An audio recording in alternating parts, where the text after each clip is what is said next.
आज वाढदिवसाच्या निमित्तानं एक संकल्प आम्ही या ठिकाणी घेतोय की गाव त्या ठिकाणी शिवसेनेची एकनाथ शिंदे साहेबांची शाखा आणि घर तिथं शिवसैनिक हे अभियान आम्ही त्या ठिकाणी चालू करतोय आणि या ठिकाणी माननीय एकनाथ शिंदे साहेब तळागाळापर्यंत पोहोचले पाहिजे।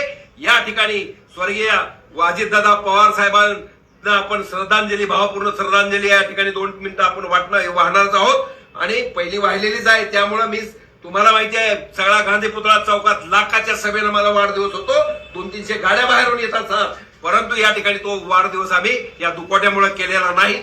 परंतु आज मला आनंद होतोय की माझ्या वाढदिवसा दिवशी एवढी मोठी छत्रपती संदर्भातली जी भेट आहे ती माझ्या एकनाथ शिंदे साहेबांनी या ठिकाणी दिलेली आहे। त्याबद्दल साहेब आयुष्यभर आम्ही तुमचे ऋणी आहोत आणि त्याच माध्यमातून या ठिकाणी गाव तिथं शाखा आणि बाकी कोण पक्षात येईल, कोण जाईल, कोण काय व्हायचं ते होईल, नशिबात आहे ते होणारच आहे, त्यामध्ये काळ्या दगडावरची रेग आहे।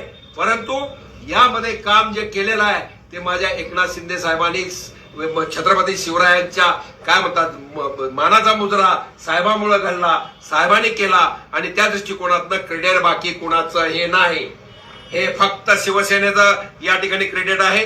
हे फक्त काय म्हणतात मी एक मावळा आहे या दृष्टिकोनातनं आम्ही सेवा केलेली आहे, त्याचा एकनाथ शिंदे साहेबांच्या हस्ते हा जो GR झालाय त्या मानानं या ठिकाणी होत आहे आणि त्याकरता आम्ही आज शिवसैनिक आणि माझे सगळे कार्यकर्ते आमच्या महिला भगिनी या ठिकाणी पत्रकार बंधूंना आणि इतरांना गावात सुद्धा आम्ही पेढे वाटून आणि आम्ही फटाके फोडून या ठिकाणी आनंदोत्सव साजरा आज करतोय।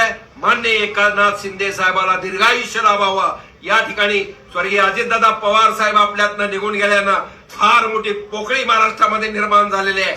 त्यांच्या वहिनी साहेबांमुळे काय व्हायचं ते होईल, परंतु फार मोठी जबाबदारी एकनाथ शिंदे साहेबांवरती पडलेली आहे आणि माननीय एकनाथ शिंदे साहेबांच्या ही जबाबदारी पेलल्याशिवाय माझे एकनाथ शिंदे साहेब राहणार नाहीत।